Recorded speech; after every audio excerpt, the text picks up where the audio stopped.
Hello guys, मैं अपने YouTube channel में आप सभी का स्वागत करती हूँ। हम लोग समास को पढ़ रहे थे। समास की परिभाषा हो गया, समास के भेद में आपका तत्पुरुष समास हो गया, अविभाव समास हो गया, समानाधिकरण तत्पुरुष हो गया। अब देखिए आपका द्विगु समास को पढ़ेंगे। समानाधिकरण तत्पुरुष के दो भेद होते हैं। पहला देखिए विशेषतावाचक, दूसरा उपमानवाचक। विशेषतावाचक तत्पुरुष समास, विशेषतावाचक तत्पुरुष समास के 7 भेद होते हैं। विशेषण पूर्व पद, विशेषणोत्तर पद, विशेषणोभय पद, विशेष्य पूर्व पद, अव्यय पूर्व पद, संख्या पूर्व पद यानी द्विगु समास। ये द्विगु समास ही पढ़ना है। 7वां है मध्य पद लोपी। तो इस तरह से हम लोग पढ़ चुके हैं। ठीक है, द्विगु समास किसे कहते हैं? कामता प्रसाद गुरु के अनुसार जिस कर्मधारय समास में पहला पद संख्यावाचक होता है और जिससे समुदाय यानी समाहार का बोध होता है उसे संख्या पूर्व कर्मधारय कहते हैं। उसी समास को संस्कृत व्याकरण में द्विगु समास कहते हैं। ठीक है, द्विगु समास में पहला पद संख्यावाची तथा उत्तर पद प्रधान होता है। यह तत्पुरुष समास का ही एक भेद है। जिस समास में पहला पद संख्यावाचक हो, दोनों पदों के बीच विशेषण विशेष्य संबंध हो और समस्त पद समूह समाहार का ज्ञान कराए, उसे क्या कहेंगे? द्विगु समास कहते हैं। जैसे कई उदाहरण हैं और इस उदाहरण के तहत जो है आप देख सकते हैं। अष्टाध्यायी, अष्ट अध्यायों का समूह, अष्टभुज, अष्टभुजाओं का समूह, अठवारा यानी 8 वार या दिन को लगने वाला बाजार, 8 मास यानी 8 महीनों का समूह, अष्टधातु यानी 8 धातुओं का समूह, अष्ट सिद्धि 8 सिद्धियों का समूह, अठन्नी यानी 8 आनों का समूह, इकट्ठा एक स्थान पर स्थित एकलौता एक ही है जो, एकांकी एक अंक का नाटक, एक तरफा एक तरफ वाला।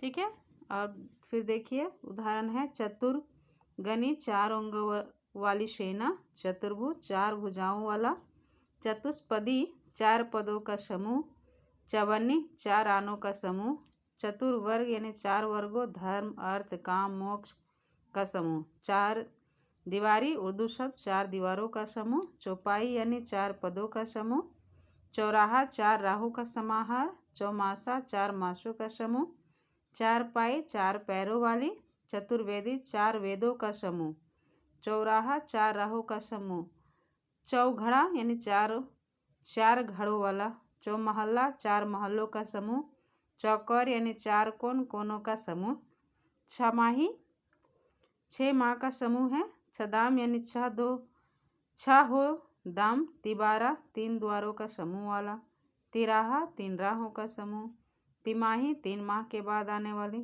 तिरंगा 3 रंगों का समूह वाला, तिकोना 3 कोनों वाला, त्रिकाल 3 कालों का समूह, त्रिवेणी 3 वेणियों ने धाराओं का समूह, त्रिलोक यानी 3 लोकों का समूह, त्रिवेद यानी 3 वेदों का समूह, त्रिवेदी 3 वेदों को जानने वाला, त्रिपाठी 3 पदों का समूह, त्रिमूर्ति 3 मूर्तियों का समूह, त्रिलोकी 3 लोकों का स्वामी, त्रिभुवन 3 भुवनों का समूह, त्रिवेदी 3 वेदों का ज्ञाता, त्रिगुण यानी 3 गुणों वाला, त्रिशूल यानी 3 शूलों का समूह, त्रिलोक यानी 3 लोकों का समाहार, त्रिपिटक 3 पिटकों का समूह, त्रिभुज 3 भुजाओं वाला, त्रिफला 3 फलों का समूह, त्रिनेत्र 3 नेत्रों का समूह, शताब्दी दशक यानी 10 वर्षों का समूह, द्वेदी दुबे यानी 2 वेदों को जानने वाला, द्विगु यानी 2 गौओं का समूह, दुपहिया यानी 2 है जिसके पहिया।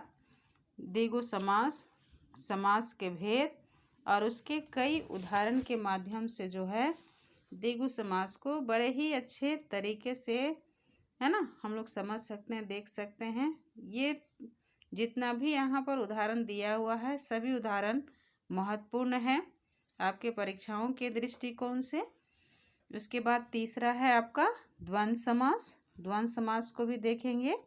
देखिए यहाँ आचार्य पंडित कामता प्रसाद गुरु के अनुसार जिस समास में सब पद अथवा उनका समाहार प्रधान रहता है उसे द्वंद्व समास कहते हैं। द्वंद्व समास में समस्त पद के दोनों पद प्रधान होते हैं। समस्त पद का विग्रह करके ना बीच में और या एवं शब्द लगाना पड़ता है। इसमें दोनों को मिलाते समय मध्य स्थित योजक लुप्त हो जाता है। जैसे माता और पिता, ये समस्त पद होगा माता पिता। यहाँ दोनों पद प्रधान है, समान है। इस समास में ऐसे संख्यावाची शब्दों का भी प्रयोग किया जाता है जिनके दोनों ही पद संख्या का बोध कराते हैं। कामता प्रसाद गुरु के अनुसार द्वंद्व समास 3 प्रकार का होता है। देखिए, इतरेतर द्वंद्व, समाहार द्वंद्व, वैकल्पिक द्वंद्व, है ना। इतरेतर द्वंद्व क्या है?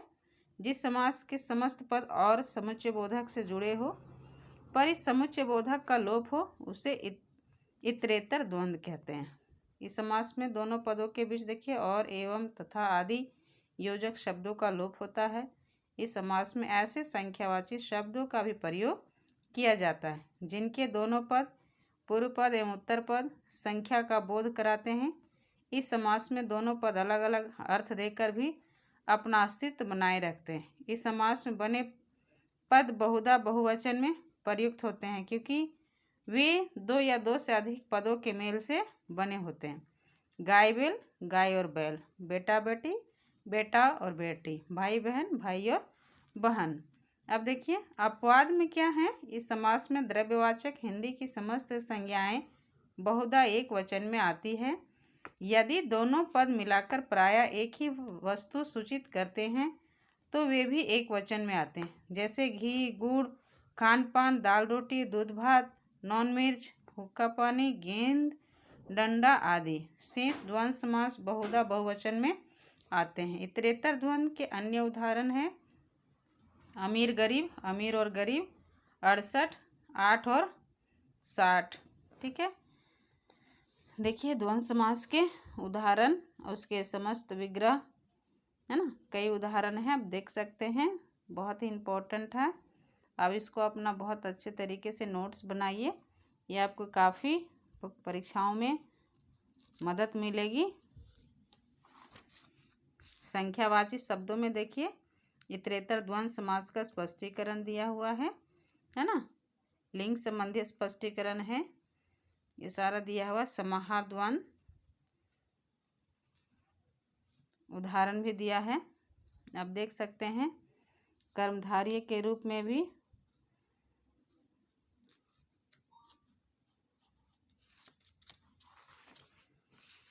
वैकल्पिक द्वंद्व देखिए, आपका जो वहाँ पर बताया गया द्वंद्व समास का भेद, या अथवा विकल्प सूचक अव्यय छिपे हैं उसे वैकल्पिक द्वंद्व समास कहते हैं। इस समास में बहुधा परस्पर विरोधी शब्दों, विपरीतार्थक शब्दों का मेल होता है। जैसे भला बुरा, भला या बुरा, पाप पुण्य, पाप या पुण्य, है ना, दिया हुआ है।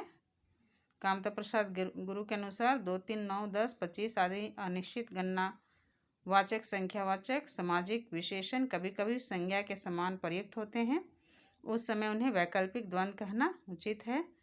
उदाहरण दिया हुआ है। चौथा है आपका बहुब्रीहि समास। कामता प्रसाद गुरु के अनुसार जिस समास में कोई भी पद प्रधान नहीं होता है, जो अपने पदों से भिन्न किसी संज्ञा या विशेषण होता है, उसे बहुब्रीहि समास कहते हैं। जहाँ पहला पद और दूसरा पद मिलकर किसी तीसरे पद की ओर संकेत करते हैं, वहाँ बहुब्रीहि समास कहलाता है। ठीक है। जिस समास के समस्त पदों, दोनों पदों में कोई भी पद प्रधान न हो बल्कि तीसरा अन्य पद प्रधान हो, उसे बहुब्रीहि समास कहते हैं। जैसे चंद्रमौली, चंद्र है सिर पर जिसके अर्थात शिव, अनंत नहीं है जिसका अंत अर्थात ईश्वर, कृत्य कार्य ने कृत अर्थात किया गया काम जिसके द्वारा वह मनुष्य। बहुब्रीहि का अर्थ है बहु, है ना, बहुत प्लस ब्रीहि, धान्य वाला व्यक्ति अर्थात संपन्न व्यक्ति। ठीक है।